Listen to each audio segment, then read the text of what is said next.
Welcome to First Responder Financial Freedom Podcast. We talk to first responders all over the nation who are investing and working on businesses outside of their first responder jobs. Our goal is to motivate and educate each other and help provide a better financial understanding for a better future. Now here are your hosts, Mike Webb, Tyler Thrush, and Aaron Foster.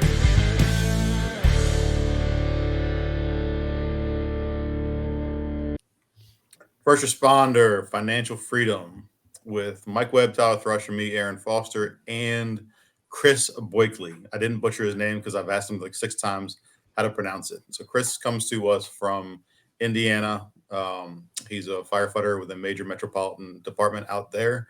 He's also a senior master sergeant. He just got promoted recently, I think. New baby recently, so his young family, and he's also a financial planner, which we're going to kind of hammer on today. The financial planner aspect of it is he works for TrustWealth LLC or TrustWealth Strategies LLC, and he's been helping us out with kind of directing guys on what to focus on and what they need to learn about.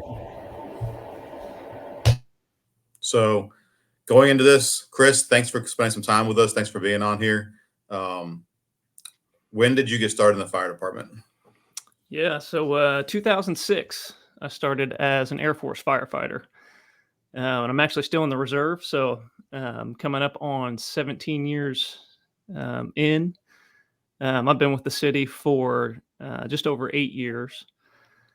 And then actually, since I've been on the job, I went back and did a master's degree in finance with a concentration in retirement planning. So I'd kind of always, nerded out personally on finance and retirement, and kind of came up through the FIRE movement. If you guys are familiar with that at all. What is that? I'm familiar, but I'm sure many people are like, what is that? Yep, it stands for Financial Independence, Retire Early. So it's a whole bunch of families that are essentially trying to save and, set things up where they can retire in their 30s or their 40s, maybe their early 50s. Which is perfectly applicable for public service, where we totally have that, that ability to go, at 50 years old, if we put the, proper things in place. So let me ask you a question. So the Air Force first, then the major city second. Did you know you wanted to transition from the Air Force into a major city? Was that planned? Yeah, ever since I was a little guy, I knew I wanted to work for the city. The Air Force was a great way, to be able to join right out of high school and get some certifications and experience under my belt. But the city was always a plan long term. Okay. Going from the military to the city fire department, did that make a difference? Yeah, man. Obviously, there's no ghetto on a DoD installation, right? And so I don't know. There's some Army bases where I'm like, oof. Yeah, plenty of them, will run off base, doing mutual aid and that kind of stuff. But I don't know. I cared about going to as many fires as possible, so that's kind of a no-brainer for me. So you did all your time in the Air Force, then you went into school before or after that? Since I've been on the fire department, so I did my undergrad while in the reserve, and then went on to do the graduate degree since I've been on the city. And it was something where, again, I'd always had a personal interest, and it helped, friends and family. And it kind of clicked that I, finance is something I could pursue professionally, something that could be done long-term, when I'm too old to be running into burning buildings. And I quickly saw the need in the fire service, financial advisors that understand our pension and our 457 and stuff like that. It can be such a powerful thing when it comes to, retiring on your terms. What exactly does a financial planner or advisor do? Yeah, so that's actually kind of a broad, could be a broad spectrum of things. There's nothing really that classifies who can call themselves a financial advisor, or a set way, an advisor works with their clients. And that was something that's kind of surprising to me getting into it, where as an advisor, I'm able to structure the way I work with my clients, however makes the most sense. And so most advisors, especially if they're doing comprehensive planning, they're going to want to sit down and they'll look at everything from assets, where are you saving, your asset location, to maybe your allocation, looking at your 457, what funds you're in, what you should be in, looking at debts, looking at insurance. And essentially my job is to optimize everything that can be optimized, and to put a plan in place to, get to retirement when you want to retire. So what's the difference between, say, like a Series 6 and a Series 7, and the qualifications for each one? Because I know a couple financial planners who are always like, well, I'm a Series whatever, and I'm a Series Yep. whatever, so I know more than you do. And like, what makes somebody a better financial planner? Like, what do I need to look for if I was looking for somebody to kind of direct me? Sure. So there's kind of two big models there. There's the broker-dealer model and the registered investment advisor model. Okay. So typically the Series 6, the Series 7, that licenses somebody to essentially sell different investment products, mutual funds, might be individual positions. And that's kind of more of the broker-dealer model, where the advisor earns a commission, for selling a certain fund or a certain product like that. The Series 65 is the investment advisor law exam. So that legally licenses, that's what I have, Series 65, and that legally licenses me to give investment advice. And so it's a little more of an ongoing relationship, where we're working together, every single year, doing planning and things of that sort. There's also the Series 66, which is kind of the combination of a Series 6 and 7, for somebody that works for a broker dealer, and the 65 if they're giving ongoing investment advice. Okay. So I don't know, that may have muddied the waters even more. It is totally complex. And do you focus solely on like financial planning for people in public safety professionals, that kind of stuff? Is that like your market? Yeah, probably 90% of my clients are firefighter families. So what would you say is the biggest difference, like from the general public trying to plan a retirement for somebody in like the first responder community? Yeah. Obviously the pension is, something that's become pretty rare. And it can be kind of complicated to plan around, and something that a lot of advisors may not fully understand, and hopefully anybody understands what a pension is and how it works, but there's a lot that can be done to kind of structure things around the pension to optimize income in retirement and reduce taxes in retirement, all that kind of stuff. And so, that's something that's easy for me, being in all the same stuff, the same 457, the same, things I'm sure you guys are, where it's kind of easy to be a subject matter expert because we're all in the same stuff. So it's easy to toss around terms like that, but what about the guy that is 21 years old, just came out of recruit school, and all he wants to do is run fires, like you said? He doesn't know what a 457 is. He knows he has a pension, but he doesn't really understand a defined benefit versus defined contribution. If you had to like summarize, what are some like 30,000 foot view stuff, if you were going to explain that to somebody that just graduated recruit school, like this is what you have, like this is a pension, this is what you can do, 457, and what would be some advice you would provide somebody in that situation? Yeah, so there's certainly some, foundational things that are important to understand from your first day on the job. And to your point about the pension, generally, you work 20 years for a fire department or a police department. You become vested in what's called a defined benefit plan. And that's something, at a certain age that'll pay you a certain amount. That's the defined benefit every single month for the rest of your life. And generally there's survivor benefits as well too. So if you predecease your spouse, they have that defined benefit coming in every single month for the rest of their life.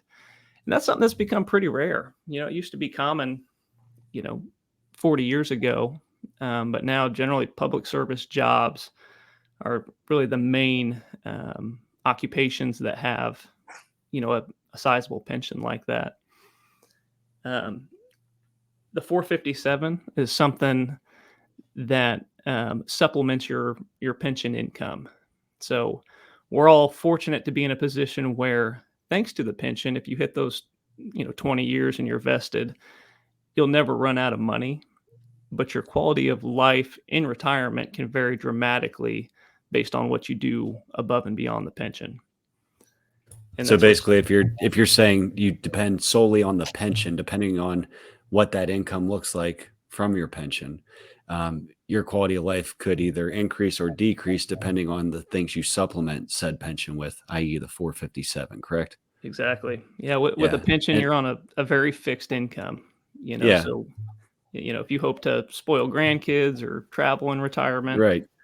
It um, might be more like spam and beans for dinner every night, and you're living in a $400 trailer. I mean, like when you look at some of the amounts, I think so for mine, I'm a 20-year retirement. Most of the guys now are all 25. But when you retire, it's 50% of the highest 36 months. And that doesn't include overtime, holidays, nothing. It's base pay. So just for easy math, if your base pay is 100 grand, when you retire, you're living off 50 grand now. yep. So yeah, I get it. You're not paying into this, you're not paying into that, but you're not paying not paying into $50,000 worth of stuff. So I guess you have to think like, okay, well, hopefully you don't have a mortgage at that point. You don't have, the kids are off. Now they're probably in school. Who knows? But I think it's a little deceiving to think you're just going to work 20, 25 years and live off this pension and sail off into the sunset. Because when you actually start looking at the math, especially right now, like, things have gone up so much that like 50 grand is, I don't even know what the poverty line is anymore, but I'm sure it's above it, but still 50 grand doesn't go very far, especially if you have a family.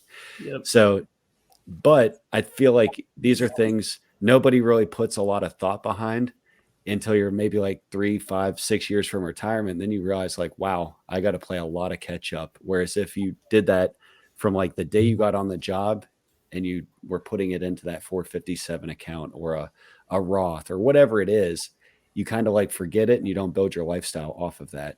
But it's easy to look back now, like, oh, I wish I would have done this 15 years ago, or what, whatever the case may be. Yep. So what is the difference between, like, because you hear terms like pre-tax and post-tax and 457 and Roth and regular IRA. Can you maybe like dumb that down? Like what exactly is those three, and like what are the main differences? Yeah. So the 457 is a defined contribution. So the amount that you can put in every year is what's defined. What you get back out depends on how much you've saved and what the market does. And so one of those foundational things that I believe everybody should be taking advantage of is if your 457 has a match. So that means, and I'll use my fire department, for example, if we contribute $200 a pay to the 457, the city contributes $50 a pay for us. So it's an instant 25% return that's guaranteed before that money's even invested, which is a pretty sweet deal, so that's a no-brainer for pretty much everybody, is to get the match, get that money into the defined contribution account. Within the 457, there's generally a pre-tax, you might hear it called salary deferral. It would be like a traditional IRA. That means you get a tax deduction when you make the contribution. There'll be that side of the 457 typically, and then also a post-tax side, which is Roth, which means you pay the taxes now, and then that money grows, tax-free forever and doesn't get taxed again. Where the pre-tax side, since you took a tax deduction now, when you take it out in retirement, it's taxed. So you get taxed twice. You get taxed once if you pull it out early. So before 59.5, I think. Is that right? So it's not, you don't get taxed twice, but there is a penalty generally if you touch it before 59.5. On, these are general, like on an IRA, something like that. That's a kind of a common misconception when it comes to the 457, where it's actually salary deferral. So there's not the penalty if you pull it out before 59.5, but it is taxed. And not to get too in the weeds here, but a Roth 457 at 59.5, the earnings aren't taxed. So that's another thing to think about there. Clear as mud. Yeah. Tyler. Not if you're at a firehouse table, everybody will know exactly what to do. Yeah, right. So I have some questions for you too, because I just listening to everything that's going on. It's funny, like Mike said, when you're in the tower, and for us, you have your classroom days and you're signing up for everything. You just do what they tell you to do, and you don't really put any thought into it, because I'm not going to tell this captain, oh, I don't want to sign up for this, or I don't want to sign up for that. And then I do mortgages as my side business. For me, it's hard because, like most things that are, financially involved, a lot of eyes start to glaze over. And I know for our retirement, for the 457, any type of investment, time is obviously your best friend. And are you finding that most of your clients, are they early on in their career? Are they later on in their career? And then I am curious too. I don't think our 457 has a Roth component. So my question to you would be, how does one find out whether or not their department has a Roth component to it? Yeah. So to answer your first question, I see the whole spectrum. I work with plenty of families that, maybe have a year or two on the job. And actually something our fire department started doing a couple of recruit classes ago that has been a huge win is the last week of the academy, I'll go and talk and have this like firefighter finance 101 course. Because to your exact point, that first week of the academy where, you're scared and everybody and their brother's coming to talk to you, it's impossible for anything to stick or to make sense of what you're signing up for or what you should be thinking about. Whereas that last week, people are a little more comfortable. And I go in with the goal of putting our benefits into fireman speak. Here's how you protect the downside, right? Here, you should have an emergency fund in place, some sort of life insurance in place. Here's how you get the match, those kinds of things, because it is so powerful over time. There are a lot of guys that'll come to me and say, hey, I'm about to sign up for the drop. I need to sit down with you. And there's still a lot that we can do, with, a year until retirement, but somebody that puts things in place, day one, that is such a powerful thing over time. So 457, let's break it down and get the real simple terms. 457 is deferred compensation. So deferred comp. We put money in either pre-tax or post-tax. So the pre-tax one, you can write off against your earned income. Is that right, Chris? Yep.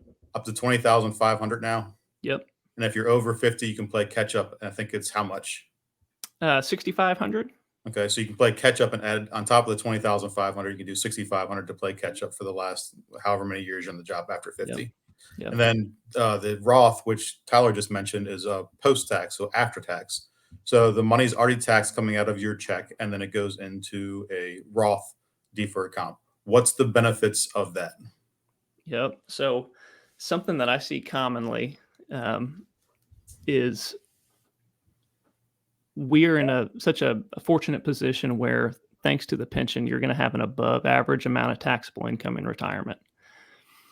And so when you add Social Security to that, which is taxable, and a lot of people are saving pre-tax, that means, in a lot of ways, you don't have any control of how you're taxed in retirement because everything's taxable. And so by building up a tax-free pot of money in Roth, there's a lot that can be done to optimize your tax bracket. And I'll give a quick example here. In 2022, the top of the 12% tax bracket is $83,000. And so if you have a $60,000 pension, there's $23,000 worth of headroom that we could pull from pre-tax accounts at 12%, which is a pretty sweet deal. I'd like being taxed at 12% all day long, since most of us are in a 22 or a 24% tax bracket right now. But if you need 10 grand above that, that's the biggest jump in the tax code, going from 12% to 22%. So maybe we take that chunk of money from Roth, and there's so much that can be done to save hundreds, tens, if not hundreds of thousands of dollars over a retirement and taxes by optimizing your tax bracket like that. Right. So this is a conversation. We just had our contract ratified yesterday for our increase, and it was 12.5%. And guys are talking about moving and where they're moving to. And one of the things you look at is like, so in Maryland, we're taxed at 5.9%. And then you pay federal tax, which is 10% up until you are 55, I think. And then it drops off. 55 or 59, I can't remember which one it is. So depending on what state you are, your pension will get taxed differently. But you have to take into account the sales tax. So Maryland is 6%. You have to take into account property tax, because obviously property taxes are higher in some areas than others. So this is not like a one size fits all. This is just one of the pieces of the puzzle in a bigger design. So when you guys think about looking at these things, you look at 457 pre-tax, 457 post-tax. What's the benefit of it? Like Chris and I were talking about this a couple of days ago, and like my plan sponsor for my 57 Roth, you're allowed to loan against your growth. So your growth is different than your contributions. I don't want to go too deep into this because this is going to confuse everybody, but there are programs where you might be able to take a loan out against what you have in there. The maximum is 50%. So if I have $100,000 in there, then I can loan up to 50% of that out to myself, and I pay myself back as the bank. And that's the benefit that I see for me.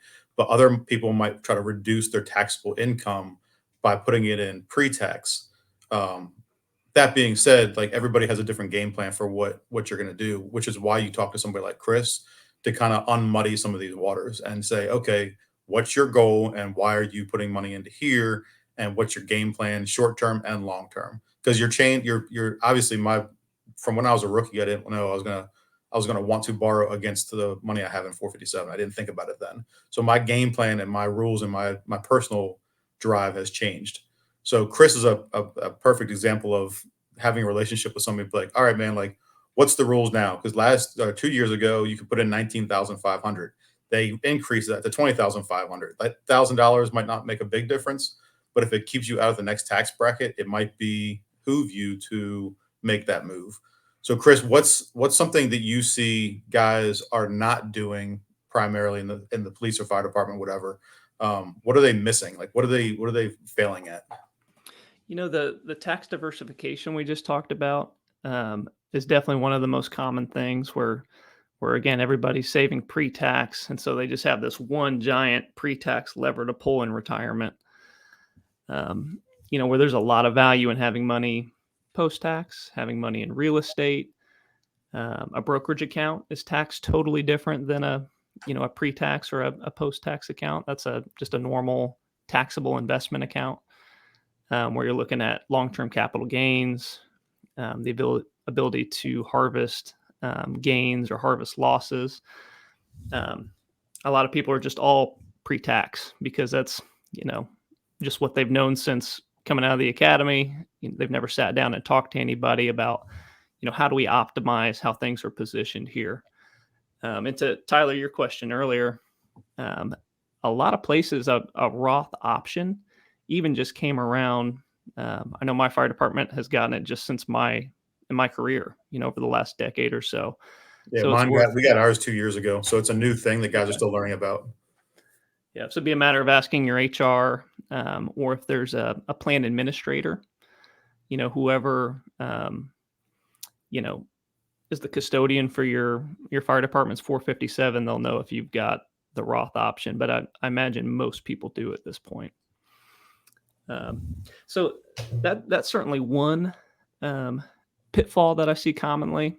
Another one is life insurance. There are tons and tons of firemen and police officers that have just the $50,000 that your fire department or your police department likely gives you for free in death benefit. And that's nothing, man. Like that's going to put you on the ground. Do you sell insurance also? Yeah. So we're a broker for about 30 different life insurance companies. Yeah. So could you kind of just give an overview? Because I agree, and this is something that I actually have in my notes, I need to do a follow-up with my agent because like a lot of things have changed over the last like 5 years since I did all this. What is the difference between like you hear the current terms term life and whole life, and I've looked a lot at the infinite banking concept and that kind of stuff. Can you just maybe brush on that in case these are terms where somebody's familiarity with their insurance is like the copay they pay at the doctor when they go? Yeah. Yep. So big picture, there's term insurance and there's permanent life insurance. Term is where, basically you pay a life insurance premium for maybe it's 20 years or 30 years, and you've got death benefit protection during that time. Where permanent, there's generally a cash value component to the life insurance policy where eventually it'll be paid up. So maybe you would have a permanent death benefit of, a couple $100,000 or whatever it might be. From a planning perspective, term is a no-brainer for a lot of firefighter families, especially when you're young and healthy. The premiums are going to be a lot less because you're not building this cash value component. And so the value is, someone that's coming on the job at 25 could pretty easily get $1 million in coverage for $30 a month or something like that, where,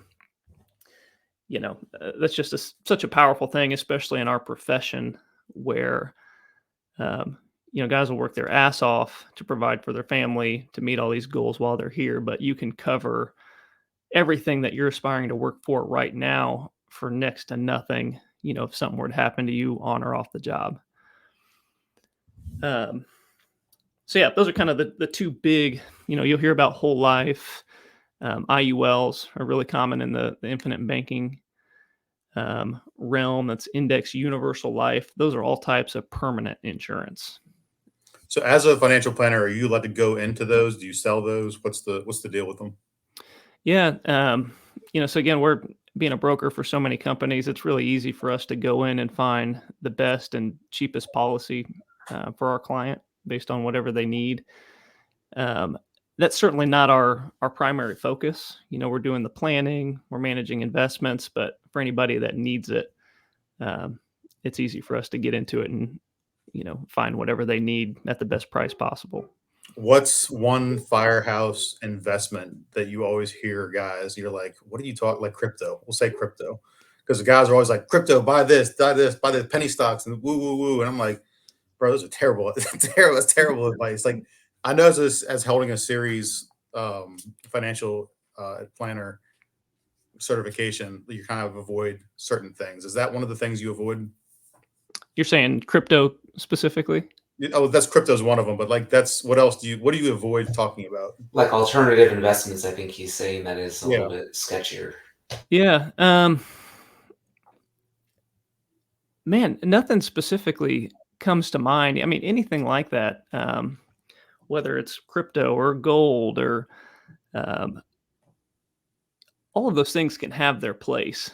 It's just when people talk about, why would you do anything besides hold gold or crypto or permanent life insurance? That should be a red flag to anybody that there's no silver bullet when it comes to financial planning. There's just all these tools to optimize your situation in line with your plan. And so I guess that would be the biggest thing to me, at the firehouse kitchen table when you hear, you should be all in on this or, right. He's also the guy that knows how to coach said sports team better than the coach and the defensive coordinator. And all right. That. Right. Yeah, man, I would say the other thing, it's not a specific investment, that I hear commonly, but the whole concept of being able to time the market. If anybody does that, I firmly believe it's just dumb luck in that you're going to miss out on far more than you save by trying to jump in or jump out of the market. Isn't it? They recommend, was it time cost averaging or what's the technical term? Dollar cost averaging. Dollar cost averaging. Yeah. So basically just buy a little bit every week, every month, whatever, every quarter, and over the course of 10, 15, 20 years, you are going to win, so to speak. Yep. I don't know. Nancy Pelosi might argue with you on that one since she has so much insider information. Well, He's doing better than the market. I could say a lot of things right now, but I won't. Her husband was so happy he decided to go drink and drive. You'd probably drink if you were married to her too. Oh God. All right. So a couple other questions for you. So we talked about the 457, which is the deferred comp program or deferred compensation program. What other programs are there that you would recommend to guys? Like I know there's the 529, which is this college savings plan. We talked about, backdoor Roth, self-directed IRA or SDIRAs, Roth IRA. Like what is there a way to break this down and make sense in this conversation? Or is there anything that you would recommend to people to look at? Yeah. So I think of that stuff. There's a real order that makes sense for people and how they should think about things financially. And when I go talk to our recruit class, I'll use our order of arrival SOP, where I don't know if you guys are like us, where, the first engine's attack, second's backup, third's RIT. There's a real order that things need done on the fire ground. And the same thing is true in our financial lives. And so that order is, the first thing you got to do is protect the downside. You got to have an emergency fund in place. Common financial planning advice is 3 to 6 months of your expenses, some sort of life insurance in place. After that, we're getting the match in the 457, paying off high interest debt. And then from there, we can be looking at, whether a Roth IRA versus an HSA investment account. That's something Let's go into that. I mean, that's an uncommon thing that some departments have, some departments don't. Yeah, a lot of people think of their HSAs, the health savings account, as kind of an entitlement. And so I'm sure you'll see or have seen people, blow it on a new Apple Watch or doctor prescribed massages. And they don't realize from a tax perspective, those are the most valuable dollars any of us have access to. So let's go take a step back. Health savings account is what? Like I take money out of my check. Is it pre or post tax? Yeah, so it goes in pre-tax. Okay, pre-tax into an account, and then what? I have options to use that to pay for rub and tug or whatever you're talking about. Technically, there goes no. Our ratings. Yep. Great. The massage therapist community is chanting at the door. So an HSA is if you have a high deductible health plan, which has become really common. A lot of people, contribute to their HSA and it just sits in essentially a savings account, and then they use it to pay for that deductible or co-pays. And that can build up over time, especially if a family's young and healthy. It's not uncommon for somebody to have, $30,000 or $40,000 just sitting in the HSA. And that money can be invested in an HSA investment account. And so I'll use my wife and I, for example. We pay for all of our medical expenses out of pocket every single year. That way we can max out our HSA and invest the whole thing. Let those dollars grow and compound for retirement when we know our health expenses are going to be far more than they are right now. And that's the triple tax advantage, right? You get a tax deduction when that money goes in, it grows totally tax-free, and then it comes right back out tax-free when you use it on medical expenses. And that's absolutely what keeps people working longer than they want to. Can you use HSA on medicinal marijuana? I don't know if that depends on your state. Yeah, I mean, obviously, I'm sure all four of us are drug tested. It's not necessarily for me, more of just a question, because I really want to use my self-directed income account or retirement account. This stupid thing keeps popping up on my computer. Sorry. To invest in like dispensaries or grow facilities, because they can't get normal loans. So they use a lot of like private investor money. So I'm just thinking, like, I wonder if you can use an HSA card for a prescription for that. I was kind of really side. That was a squirrel comment there. Sorry about that. But it just made me think, because every time I drive by these things, like the line it looks like a Chick-fil-A. I'm like, geez, just always busy.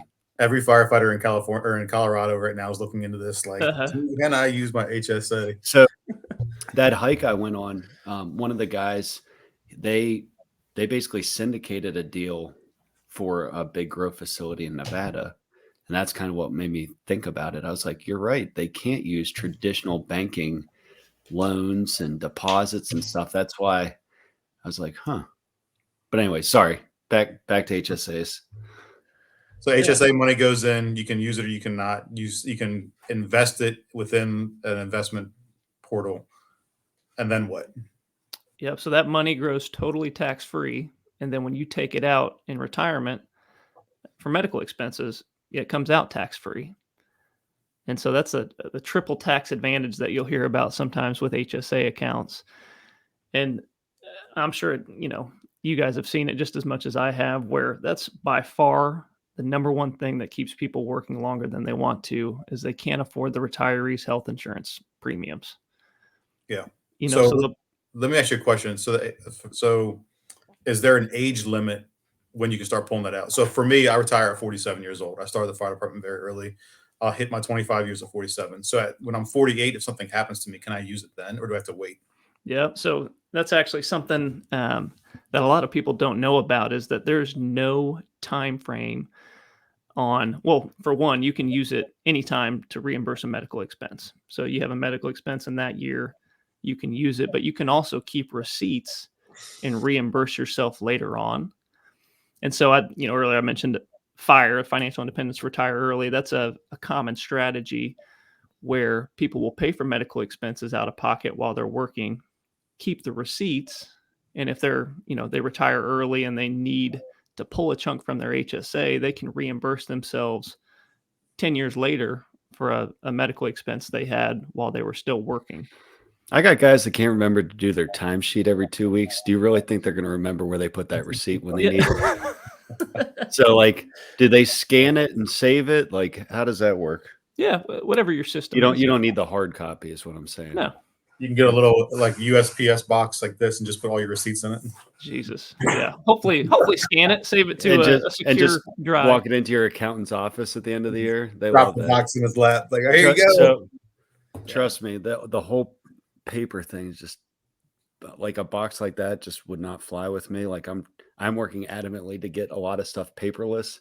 And I was venting yesterday because the storage facility we just bought, they did everything on paper. So trying to scan like 132 pages and then the thing jams. I'm just like, why did they have all this paper? So That's a very mom and pop shop. Oh, that's all of them, it seems like. So HSAs, 457s, there's a lot of terms here, and there's people right now that probably look cross-eyed just thinking about all this stuff. So obviously there's so many different scenarios where you need somebody like you to basically boil it down and say, this is what you got. This is what I would recommend. This is, ideally you would do this, but maybe you can't afford to fund that. Somebody should really be working on reaching out to a professional like yourself to kind of take a look at their unique situation. Correct? Yeah, that's one of the biggest things we do from a planning perspective is look at asset location. Where are we saving? Whether, like you mentioned, it's the 457, a 529, which is college savings, your HSA, a Roth IRA. Those are all different asset locations. So it's really easy to be able to go cross-eyed when you hear all these, 3-digit numbers. But think of them as different levers you can pull, different asset locations to accomplish whatever your goal is financially. And that's absolutely the biggest thing a good financial planner is going to do, is really get in the weeds of where your assets are located and how they should be positioned moving forward. So basically I have a financial planner that I pretty much don't use because he has no real interest or benefit in real estate. And I don't know what your real estate holdings are or what, but obviously, like, if you've listened to the show more than once, like, it's real estate heavy just because that's kind of like what our background is. So I hold a lot of basically my retirement and savings, so to speak, and retirement income in real estate vehicles, where we've been talking largely about just different, for lack of a better term, Wall Street investment vehicles. How do you think real estate or other assets that are non-quote Wall Street assets or income holding places, what do you recommend there? How does that play into it? Yeah, so there's huge diversification value there. That's any good financial advisor's like wet dream. When somebody comes in and they've got money in real estate, they've got money in these different types of investment accounts, just because there's so much that can be done to optimize what they need to do in their 50s, 60s, hopefully 70s, 80s, 90s. And so, that's something, my wife and I are just little guys in the real estate game. We've got 3 properties here on the near south side of Indianapolis. But it helps me as an advisor to work with somebody that's heavy into real estate, because I understand all the tax deductions and I understand long-term capital gains because we're doing the exact same stuff. So I think of that as a integral piece to diversification. A lot of people think about diversifying the positions you hold in an investment account, but there's a lot of diversification value into where your assets are actually located across real estate or the stock market or whatever it might be. Do you, Aaron and I were just talking offline, but do you advocate? I know for me, the biggest eye opener recently has been with my side businesses. I have a solo 401k, and I was just looking the other day. I've actually been able to match my department earnings, or balance, I should say. That I've worked there for 12? I think this is the start of my 12th year. So for 12 years, in the last 3 or 4 years, I've been able to match that balance, because I feel like the solo 401k is like, it's a retirement vehicle on steroids, and it's self-directed too. So like to Mike's point, I get to invest in what I like to invest in, which is real estate, whether it's notes, storage, whatever. And I'm just like amazed at how much I can actually put into those accounts. Do you have a lot of guys that are doing that? Do you have one? What are your thoughts on them? Yeah, not a lot of solo 401ks, but to your point about having all the options, the order I think about things is you got to get the match in the 457. That's a no-brainer. But generally, there's maybe a dozen like okay mutual fund options, where in your solo 401k, your Roth IRA, anything outside of your employer plan, you have access to literally everything that's out there. And so generally expense ratios are way lower. There's just way more that you can do, having access to more than, 12 okay mutual fund options. And so, yeah, that's something we do commonly is after we're getting the match, all the free money from the city is, where should we be saving outside of our employer plan? And to your point, solo 401k or a SEP IRA, anybody that's a small business owner, a lot of times that's a no-brainer as a follow-on step. So I got a question for you. So when we talk about investing, we talk about because I know you buy real estate. So do you have a self-directed IRA set up? No. Okay. So I know that people in Mike and Tyler and my circles, they do have them set up and they invest out of the SDIRA, self-directed IRA funds. Mm-hmm. Do you deal with anybody who does that? I know the firm has a couple clients doing self-directed IRAs specifically for real estate. For us, we're just too small, and I like the flexibility of being able to do whatever I want with the rental income, the proceeds if we were to sell one of the properties we own, where you're a little more limited if you're holding that in a self-directed IRA. But if you're doing a lot in real estate, that could make a lot of sense to have, a couple properties in a self-directed IRA, just because of the forced, income and appreciation, that you can create based on your knowledge of that market or whatever it might be, could absolutely outperform the stock market, and what you could do by holding, a diversified portfolio long term, just because of the specific knowledge that you have in real estate. So I think that's a great plan for a lot of people that are heavy into the real estate game. Especially the last 2 years with it's kind of easy to beat out the stock market the last 2 years because their growth has been abysmal. So I've had a couple of buddies of mine call me and like, hey man, what do you think about pulling money out of, or stop putting so much money into my 457 and put it into something else? And I was like, it just depends on what your goals are. Because they're like, we're taking a beating on X, Y, and Z. Should I leave it in there? Should I not? And I was like, you've been in the negative for the last 2 years. So if you want to reallocate the money going into something else, like a SDIRA or or a syndication or a whatever it might be, you might get a better return. But this is something it's a fluid vehicle where you have to figure out where the money's going, where you're making the most money. Most guys won't do this. They won't do set and forget. They will do set and forget because they don't want to deal with it. It's something else that draws their attention away from their day to day. So the very simple way to look at this is like, what does the department offer? Like, I know your 457 offers a match. Mine doesn't. So like for me, does it make as much sense to put money in when I'm not getting any return on the money that's in there because the stock market is abysmal?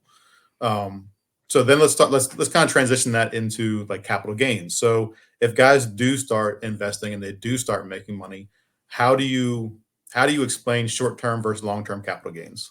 Yeah. So it works the exact same for a brokerage account, which is that taxable investment account that I mentioned earlier, as it does for real estate.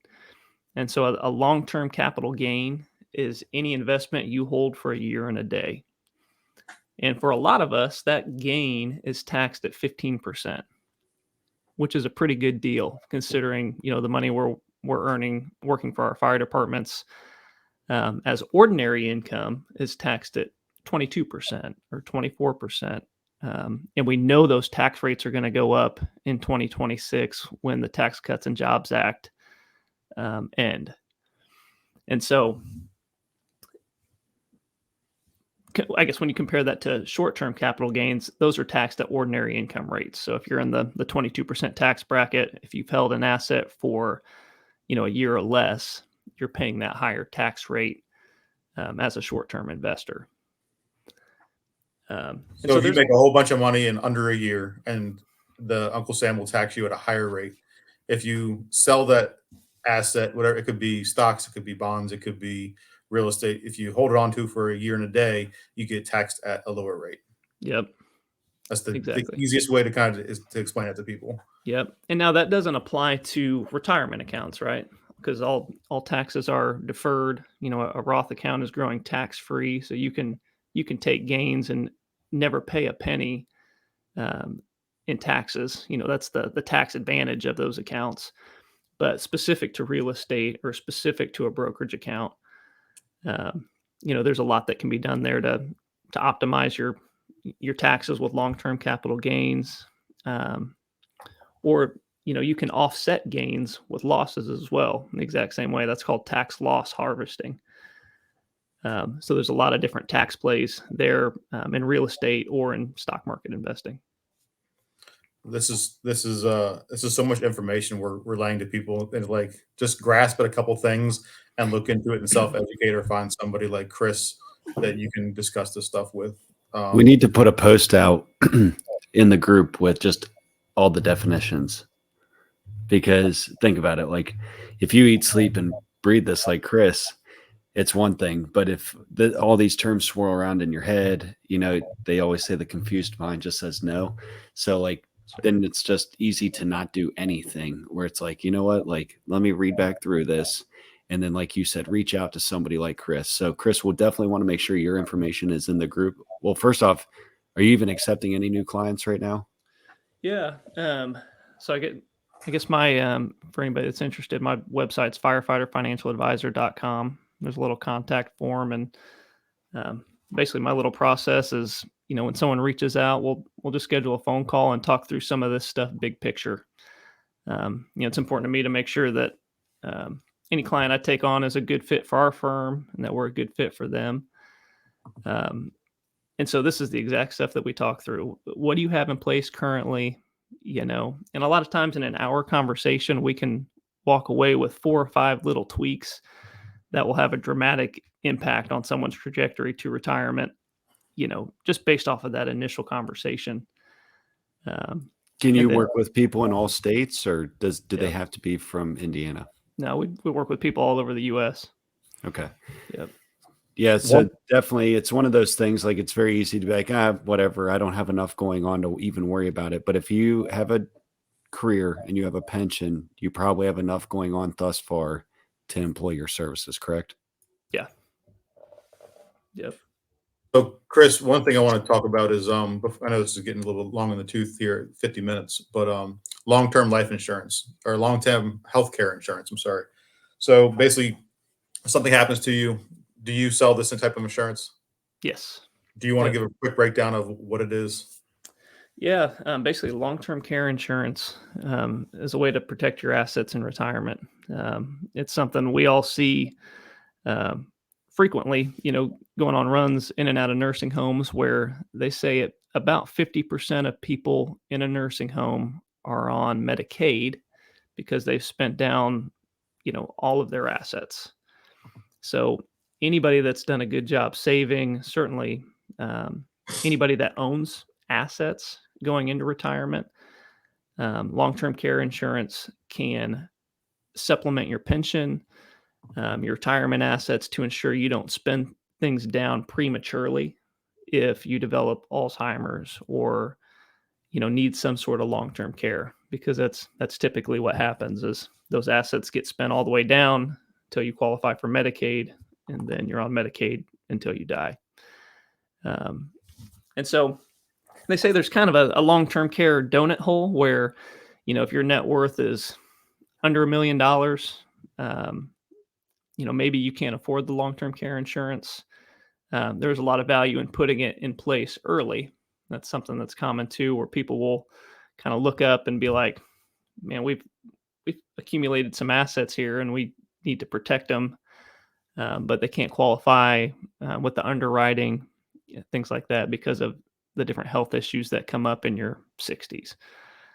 But it's something you can put in place where maybe it doesn't pay for the full nursing home or the full amount of in-home care, but it prevents assets from being spent down too quick.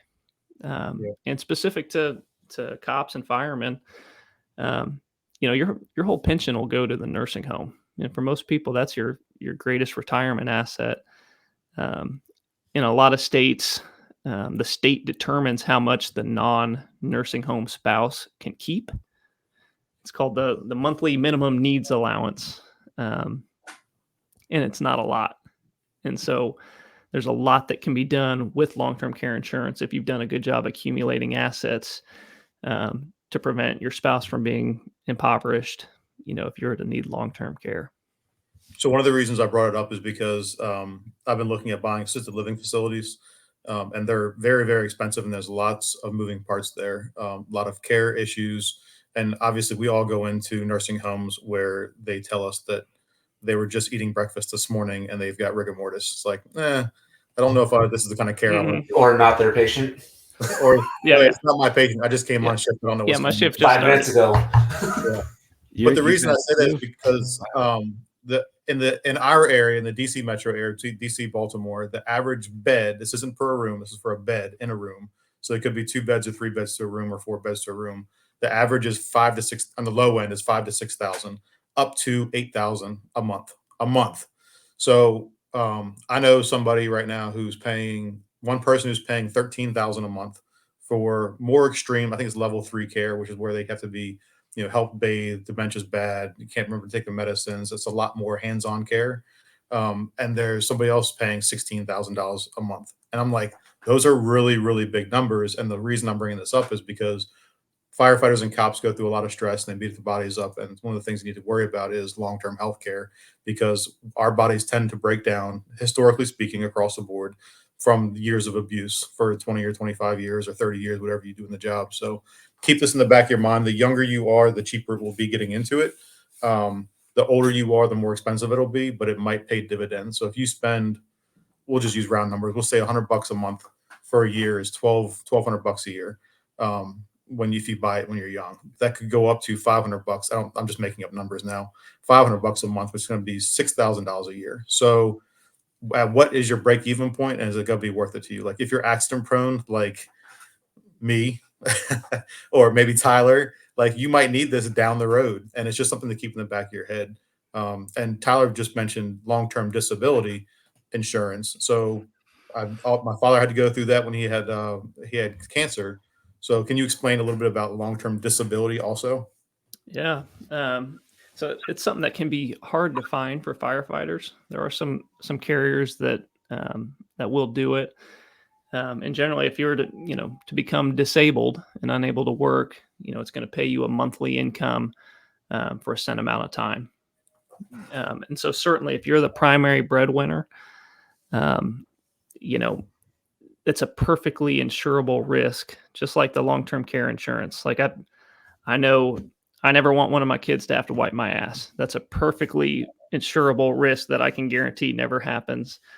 The same is true for disability insurance, where, if you're not able to do your job as a cop or a fireman, or able to manage your real estate portfolio or whatever it might be, that long-term disability insurance is something that'll supplement your income, and ensure your family's quality of life stays the same if something were to happen to you. So long-term care insurance, long-term disability insurance, life insurance, disability insurance like Aflac. You guys have Aflac out there? I think it's national. Mm-hmm. So Yep. Aflac is like, something happens to you, they pay you out. So they're betting on you not getting hurt, but a lot of guys get hurt and they get paid out. There's my nephews have some kind of injury insurance where if they get injured, they get paid out just like Aflac, and they get injured all the freaking time. Maybe it runs in the family, who knows? But we're coming up on 57 minutes. Is there anything that you want to touch on that we've missed? Can I hit on the Good Neighbor Next Door program real quick? 100%. Yep, absolutely. Have you guys covered that before? We have not, and that's a good thing. We talked about this a couple of days ago, so I'm glad you're bringing it up. Man, so the couple properties my wife and I own, we've bought each as an owner-occupant, lived in it for a couple years, fixed it up, rented it out. And the Good Neighbor Next Door program is a program through HUD, Housing and Urban Development, where a first-time home buyer who's a cop, fireman, or teacher can buy a HUD home for half the HUD list price, generally the week before it's open to anybody else. It's got to, I guess the two catches, it's got to be in a revitalization area, and you have to live there for 3 years as your primary residence. But that's how we bought our first house. We were able to buy it outright for $12,500. And we found it in the very kind of downtown southwest corner that was considered revitalization. So we probably put 30 grand into it. And now it's worth, probably $200,000, rents for $1,350 a month. And it can be a grand slam for that first-time home buyer who's a cop or fireman. One of my clients is doing the same thing. I saw one that posted with the HUD list price for $120. She got it for $60, and this thing's going to be worth $300,000 when she's done working on it. Good for her. So that's a hell of a program. They're rare. There might be a couple that pop up in a city in any given year. Where do they list those again? What was the website? So if you look up Good Neighbor Next Door, you can filter a HUD search based on that program. It's on HUD.gov. You can search from there. Yeah, it's DC had a whole bunch of those going on at a time. This is years ago. They don't have hardly any ever anymore. But I saw guys get in condos because they were in revitalized areas, and they just held on to the condos indefinitely. And they paid dirt cheap money for the condos. We held on to 3 years. The area appreciated it, and they had made out like bandits in the back end after 3 years. So it's a great program. It's if you can find anything, and it has to be in an area where you feel comfortable too, because some of the areas are a little on the fringe. Yep. So, anything else before I ask you about final questions? No. Okay. I want to go deeper into this, but it's kind of like each aspect of the insurance and investments needs its own like hour of explanation, which is why I'm guessing that you spend like a week the last recruit school teaching this stuff.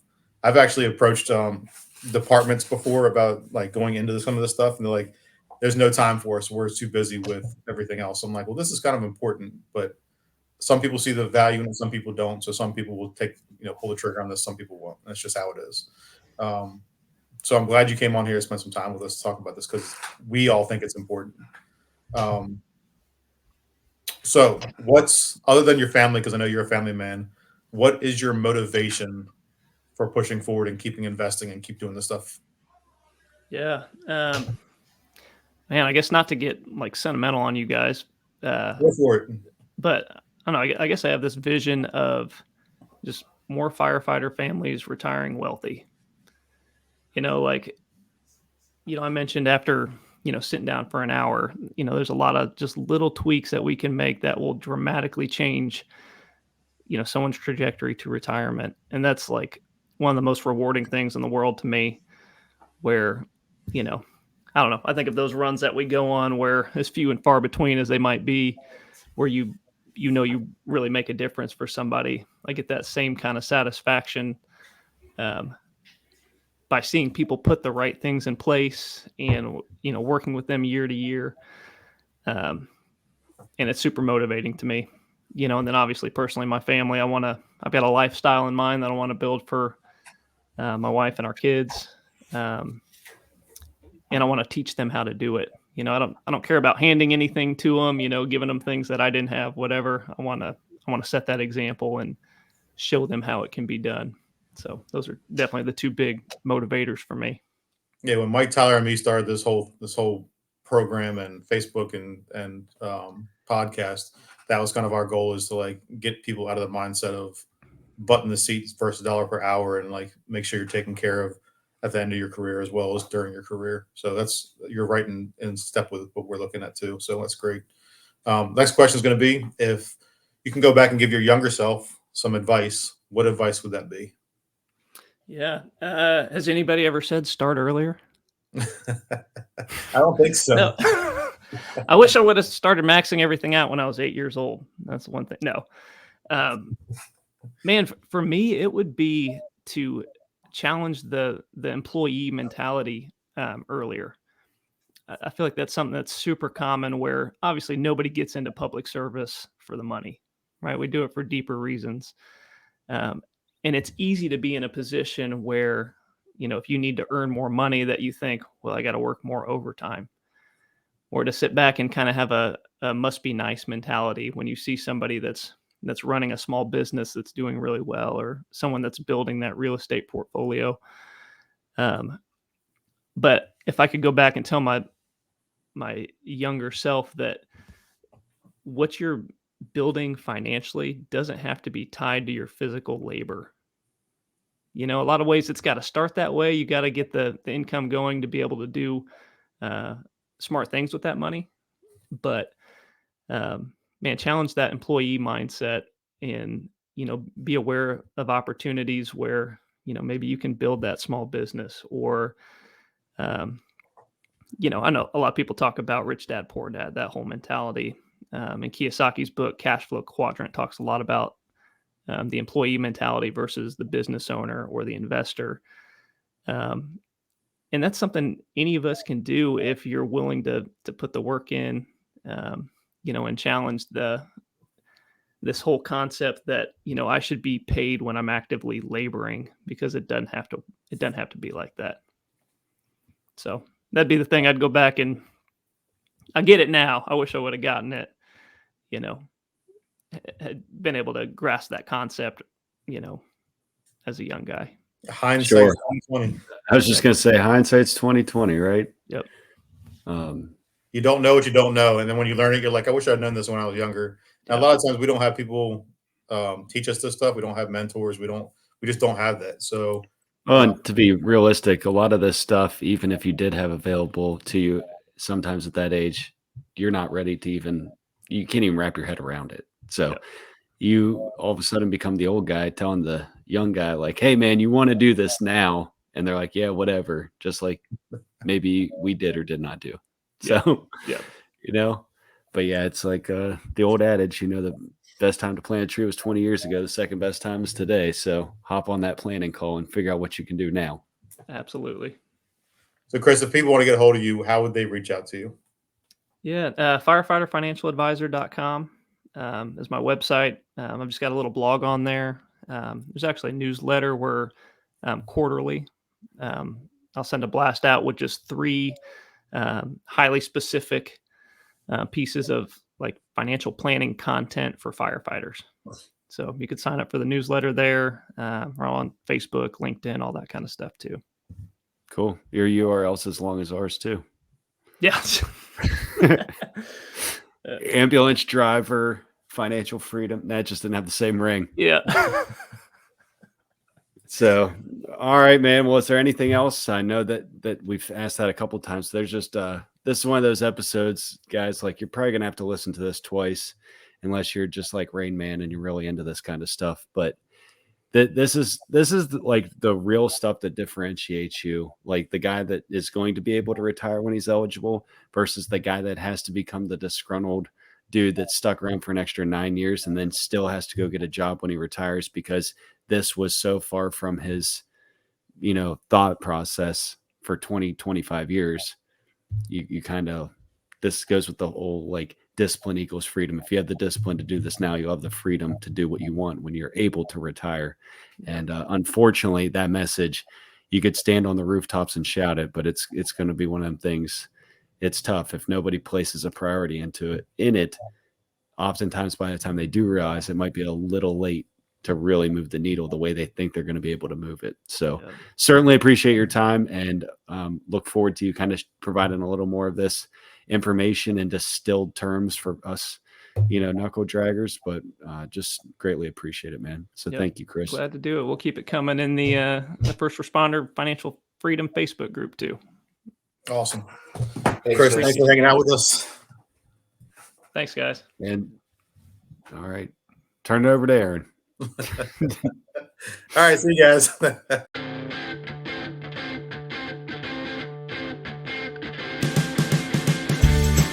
Thanks again for spending some time with us today. If you found value in anything you heard, please share with someone who may benefit. We look forward to connecting between shows in our Facebook group, First Responder Financial Freedom. Till next time.